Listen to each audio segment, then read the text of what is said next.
here's the thing. For everybody listening, don't make the same mistake the Bengals just did in any facet of your life. People are going to get hurt. It's the hockey season. What about the Jared Cook play on the sideline? I was very tempted to just put defense. I'm saying it right now. If Anthony Davis is out for the playoffs, they don't make it out of the first round. Come on, Austin and I have been saying this ever since Joe Burrow got injured. I don't really think the Dodgers are going to make the World Series this year. I feel like they'll make it to the NLCS. The Fernando Tatis extension, because that really surprised me. Like you said, Ovechkin, he's getting older. He hasn't been playing as well as I imagined. He's one of the greatest goal scorers of all time, but he hasn't started off this season as hot as I would hope. Hi, I'm Jeff Allen, and you're listening to Outsiders Opinions with Kevin and Austin. What's up, y'all? Welcome to our NHL Opinions of the Week. I'm Kevin, and I am joined by the man with the defender of Kraken, Austin. You had to think for that one. Yeah, I did. I had to pull up my list.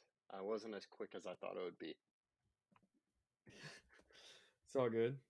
But it's kind of been a lull recently with still a lot of big names and NHL free agency still available. Yes, because Tarasenko or Kane haven't signed yet, correct? No, they haven't, not from what I've seen. Yeah, I do want to talk, not just because he signed with the Stars. I think that Matty Duchene deal is very big because it's a one-year deal, and he's not even in the top 6 in the Stars. I mean, he should be, but he probably... He should be. He would be a top 6, I think, virtually anywhere else. I mean, he's still better than Dodonov. Like, if you guys want to put him in the top 6. He's a top 6 talent that you guys may not play in top 6. It's kind of like having, and this is not a great example, but it's like having a Jamal Crawford for the Clippers. Like, he is a starter, but you're just playing him as a non-starter. And I think he's going to do very well, and it's a one-year deal, so I think he's going to be a top free agent next year and make a lot of money. That's why I think it's a big deal. I agree. And then there is the Carlson trade, or impending trade, I would say. Yeah, how long do you think it takes for him to be moved? I think it's going to take a while because I haven't really seen anything. I'm back on Twitter. I haven't seen any big rumors. So I would say it's probably close to training camp. Or is there not a training camp? I mean, there is a training camp for every sport. It's just,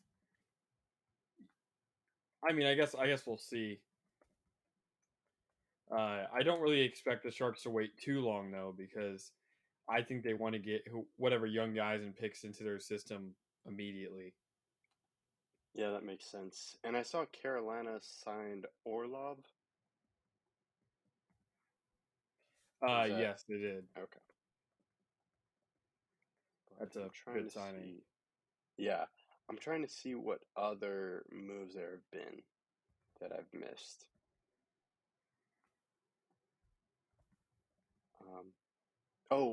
Frederick Anderson re-signed with the Hurricanes. So did why am I forgetting his name? The Vegas goalie, Aiden Hill. Yeah.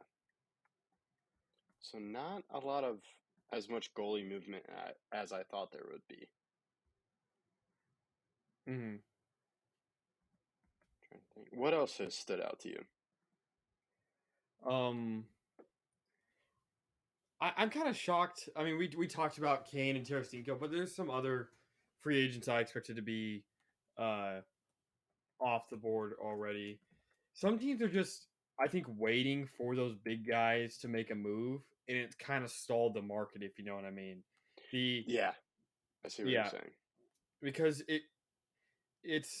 we've seen this happen in a lot of other sports, but until the big guy goes, you don't want to spend a mid contract on a average guy because that could take away all your cap to get the big guy. Yeah, and I think, or what were you saying? You go.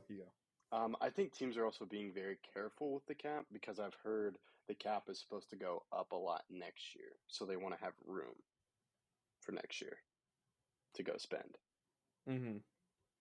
So that's something. I do remember Max Domi to the Maple Leafs. I kind of like that deal, even though it was for 1 year.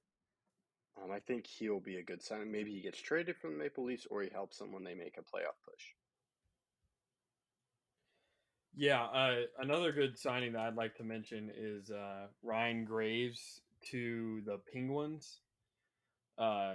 He was on the Devils last year and was a big reason why, or I mean, the entire defense was a big reason why the Devils played so well. But I think the Penguins, they're an older team, and getting a guy like Graves, who's only 28, and that's not exceedingly young, but compared to a lot of the defensemen, whether it's Petrie or Chris Letang, it's getting younger, and Graves is a quality defenseman. Yeah, and I saw that Jonathan Quick signed with the Rangers. Yes. That's a good one. What do you think about that? Yeah, it's a good veteran guy to put behind Igor, because you don't want your starter. I mean, we saw this last year with what the Stars did with Otter. Otter kind of fell off at the end in the playoffs because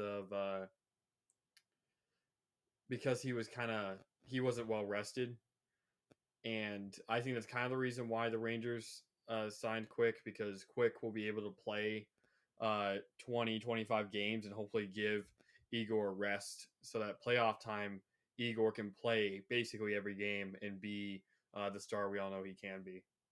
Yeah, I agree. The Rangers, I think, are interesting. I really thought they would have signed Tarasenko and Kane by now. And any other teams that you're interested or thinks that make a move? I mean, there's some other stuff that's already happened since we've talked last, like Killorn to Anaheim. I find very interesting, mainly because he's almost 34, and Anaheim is seen as a rebuilding team. Miles Wood to Colorado is another interesting one, a 6-year deal. He wasn't necessarily great with the Devils, and getting such a long-term contract, even if it's only for 15 mil over those 6 years, is still a very interesting contract. And then both of the contracts that the Islanders signing Scott Mayfield and Pierre Engvall, 7-year deals. One worth 20 years. Yeah, one worth 24.5 and one worth 21. So they're not extremely high in cash value, but definitely in a safety net for those players. Yeah, and I'm just looking over this. The Nashville Predators, I remember they signed Ryan O'Reilly. It was a 4-year contract. I'm also surprised they bought out Kane, and then they signed Ryan O'Reilly. Or, I mean, they bought out Patrick Duchesne, or Matty Duchesne. And then you signed someone like O'Reilly. I do like the Gurianov signing. That was someone on former star. I mean, I liked his upside, but it just didn't work out with the Canadians. But maybe he gets traded, or maybe he shows something with the Predators. Yeah, I do think that he's kind of taken the spot that Duchesne left. I do find it very confusing that they signed him to that large contract and then ended up buying him out. I feel like that's just a very weird deal. Yeah, it is. And he just had an off year last year. That's why I think he's going to really increase his stock next year. But that's something I'm interested in. And then, yeah, I'm not sure. I think now we're going to see a lot of trades because I think the cap's taken up, as you were talking about. Other teams may not want to spend all the cap because they're waiting on some deals.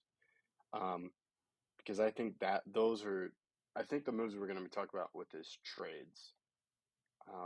And then, yeah, well, I'm curious what happens, but I know some people were saying this was a down year for free agents. Yeah, I think that's partially because of how the market is right now. Again, no one's really making those moves that most would like to see because of how Tarasenko and Kane are kind of, like I said, stalling the market. Yeah, so we'll definitely talk about it more. Hopefully some trades happen. And then we'll do some more stuff in the off season. That's all I got. Anything you would like to add, Austin? Nope.